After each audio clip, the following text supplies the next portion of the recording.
welcome to Tub Talks with Damon. My special guest today is Anu, a friend, a New York presence, just this energetic, supportive New York persona that people know that is much appreciated in our culture, in our community. How are you? Hey. Welcome to the tub. This tub is so comfortable. I like this tub too. I'm really getting into it. So, Anu, what I'm beginning is asking people, just to start with, tell me, what is the thing you like most about your body? You know what? You said you would ask that question, and you just said you would ask it again a few minutes ago, and guess what? I still didn't. You still don't know? I still don't even know. So the reason why I ask is because it is kind of a hard question. I think as gay men, we are conditioned to really focus on things that are flawed or wrong or told to feel bad about our bodies. That's why I really want to consciously create conversations around a different idea. That, you know, our bodies are beautiful, our bodies are resilient, our bodies are sexy. Yeah. And, you know, like, let's start a conversation with that. Let's begin from there. Okay. I mean, I think it's a great question. I think one thing is that question brings up is how people did in this pandemic. Mm-hmm. So I can tell you right now that I have some body issues because I wasn't working out throughout this pandemic, which shit show, you know, and you know, my diet changed and all that, so it totally like changed my physicality. You know, in what way? Just like, you know, loss of, you know, the things that happen when you don't work out. You know, loss of muscle mass and gaining chub or fat. So I guess like going from there. I guess what I liked about what I would say I liked about my body, or maybe my shoulders. That's all. Yes, they were. Because, like, you know, I feel like that's where I lost a lot of strength. Yeah. So maybe that could be something. Yeah. Okay. Yeah. Okay. Right. It's different. Yeah. To think about that again, because I know, you know, I think the bitter irony of COVID is like we're here, right? We just survived. Yeah. Well, we're still surviving a major pandemic. And for a lot of us, it's our second major pandemic of our lifetime. For some people, it's a third, because, you know, a lot of people I know still remember polio. Wow. So they remember polio and HIV and COVID. So we're here, right? Yeah. We're here, but we still think about what's wrong. We still think about our bodies as something wrong, as opposed to being these like incredible vehicles. Yeah, we've survived. Right. That's true. Yeah, we're making it. I may not be in the best shape, but I'm alive. Well, but what is shape? Like, how do we even define what is shape? Like, as gay men, how, like, this idea that there is a shape, that a better shape than other shape. Well, for gay men, dare I say, there definitely is a better shape for gay men. You know, fitter. You know, well, I think health is one thing, but I think visually, you know, looking leaner, looking more muscular, looking more beefier. But then again, there's also the twinks. So, but it's still, even with the twinks, it's still thinner and leaner. So, now, in your experience, when you are out in social situations, do you notice getting more or less attention at different body weights or sizes for yourself? I mean, it's hard to tell because my body kind of looks the same. Yeah. But I do feel that being, I guess, beefy or like bulkier, not in the fat way, but in the worked out way. You do get responses of, you know, you're so beefy, you're so, and like, you know, people will go like this. Yeah. And that happens a lot. Yes. You know, they're like, ooh. Right. So that kind of reaction, yes. So that does, I mean, because we were at an event the other night, and I saw that there were, you know, you get touch, you get flirts, there's people They're attracted trying to you. see if it's muscle or if it's mush. Right now, it's mush. Well, see, I challenge the I'd say there's no universal consensus on what is sexy. I mean, I've always been someone who kind of prefers the before pictures. Because, you know. Really? Well, because I always think, because you were saying in shape, and to me, shape often means like a man has shape. Like, I like a man with shape. I like a man with curves. I like a man with hair. I like a man that has a lot to, crawl all around. Right. I've always preferred that. I've never really been into the twink type. And actually, used to think, well, what's wrong with me? Like, I'm told in the gay community that I should, this is when I still believe in shoulds, that there was a should about how I should look and what I should be attracted to. And I never really was attracted to that type. I always went for like older beefy bears. Right. So it was like, I didn't know if there was something like, why is that? And then I thought, well, why ask why? You like what you like, you like what you like. And of course now we've seen in the last 10 years, there's really been more affirmation and celebration of what we call, I think, the bear community that celebrates more diversity and more appreciation for men of different body types and different ages and different races, and saying, look, all bodies are beautiful. Right. Doesn't mean everyone's attracted to everybody, but Right. everyone's body is beautiful. I think it's really interesting that you bring that up, because I actually feel like I fit more into the bear community, actually the entire time, even when I was skinny. Let's talk about that. Even if I go back and I look at my with Facebook, you take the good with the bad with Facebook.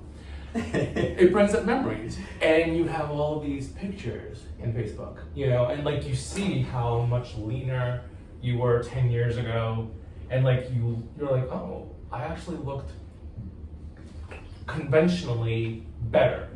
You know what I mean? But even then, I didn't.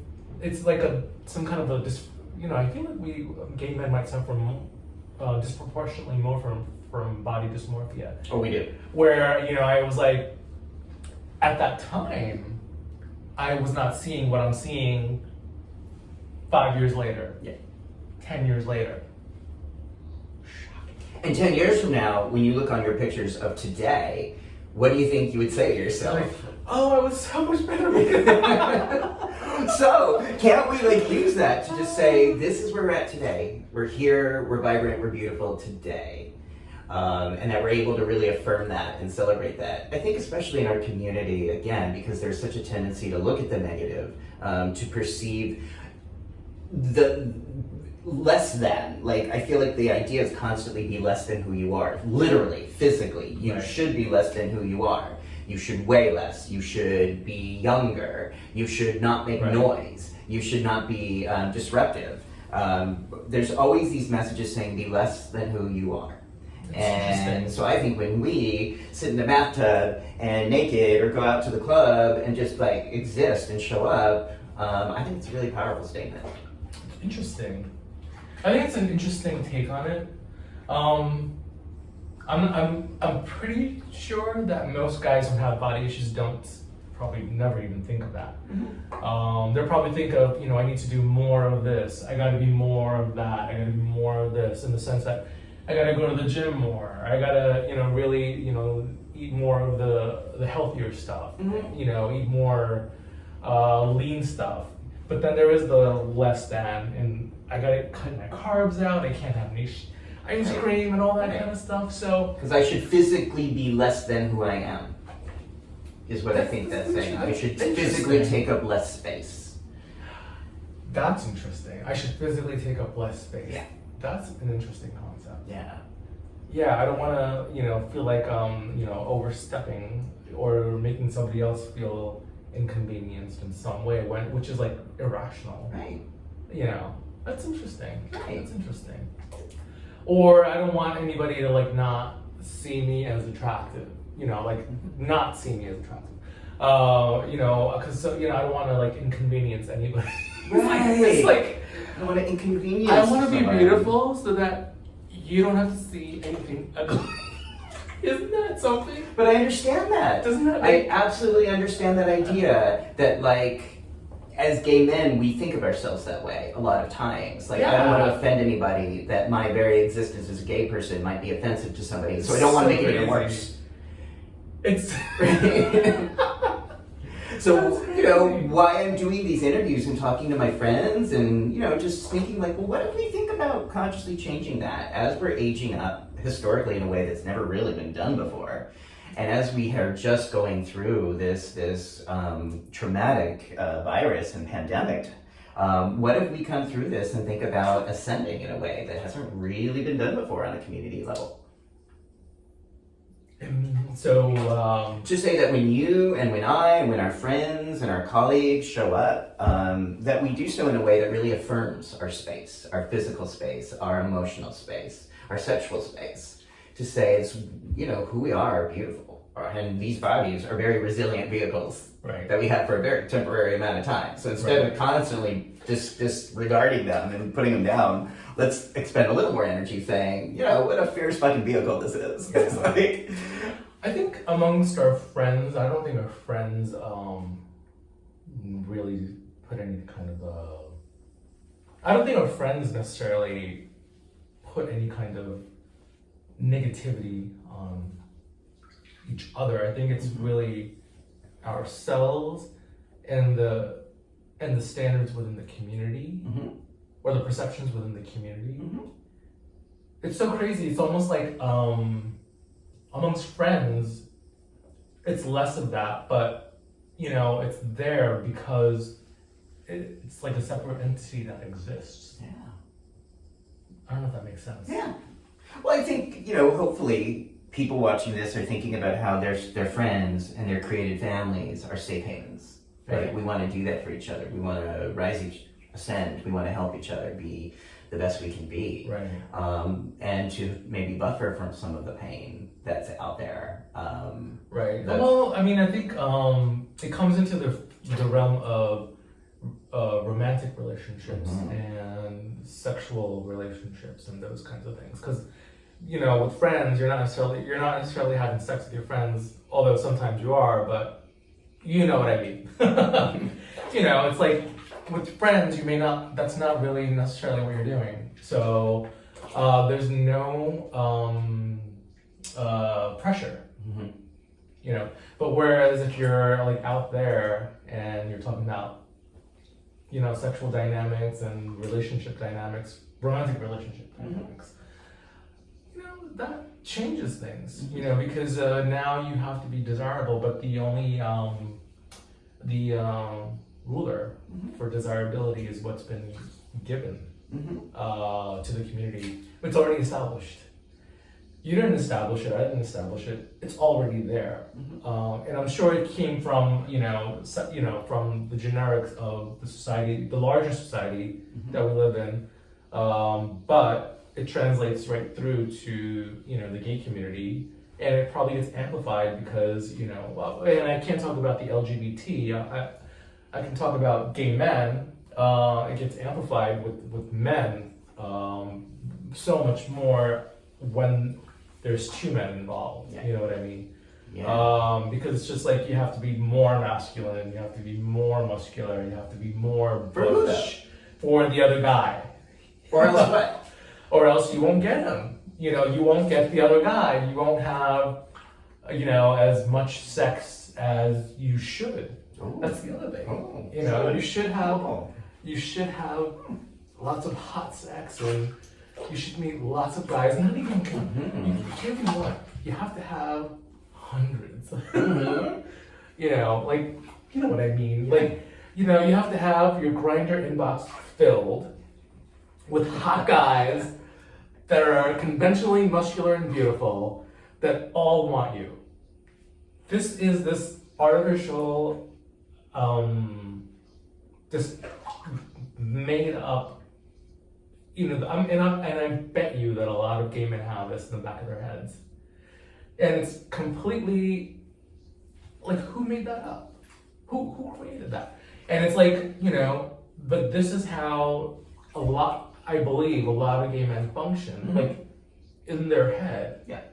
This is what's going on. Yeah. I know I have these thoughts at times. I'm not looking to have my Grindr profile filled with hundreds of hot guys that all want to have sex with me.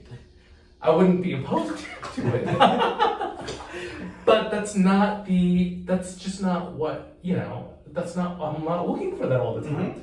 But at the same time, in the back of our heads, there's like this belief that maybe, that's some kind of like a measure. Mm-hmm. Well, that sounds like a lot of pressure. Yeah. And then, with that kind of pressure, if you are having sex, it can even, some of the pleasure, I think, can be diminished if it's under the guise of should. When you're with somebody, I'm sure, well, I don't want to speak for other people, but I guess I'm going to speak generically, not for you, Mm-hmm. but, when you're with somebody, you're with them, you're going to get off and all that and all this, you're going to have a good time. But I think that kind of a measure impacts your self-esteem, and your self-esteem impacts your emotional well-being. Mm-hmm. I think that is where it kind of starts to insidiously make its way in, Mm-hmm. in a damaging way. Yeah. Because it's coming from outside, from an outside source. well, this bar that you measure yourself with is created not by you. Uh-huh. It's an outside source, but it's coming from you because you adopted it. Mm-hmm. You just automatically accepted it. Mm-hmm. And even when you try and change the rules, I don't know if you mentioned it during this interview. I think you did. Where did you mention it during this interview? Like you're more into bears. Yeah, you did. Okay, good. Sure. Okay, good. Or what our culture calls bears. I call them just real men with real curves. Yeah, real men, like a regular average man. Yeah. But even when you have your preference, you're still kind of like you'll still question yourself. You're like, I don't like. Am I supposed to like, the skinny guy? Like I don't like. I like this guy. Why? Like you're just kind of like, is there something wrong with me? Like, or like, what's going on here? Yeah. You're just like wondering. Right. Now I notice in this conversation, gay men think of this a lot. I know sometimes women think these things. So who doesn't have these thoughts? Who usually doesn't have to think about body image and desire? It's usually, the straight white guys who don't really find themselves generally preoccupied with body image and, there's something wrong with me if I like a certain kind of type. Or is that different? You think that's different? I mean, I'm not, I don't know if you could tell this, but I'm not a straight white man. No. I've been confused for one, that people say, you're like a Sicilian, and, or you're Italian from Long Island, and they used to,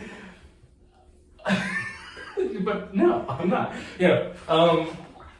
but that being said, I am human, and so is a straight white man. Yeah. That being said, I'm positive that they have those kinds of,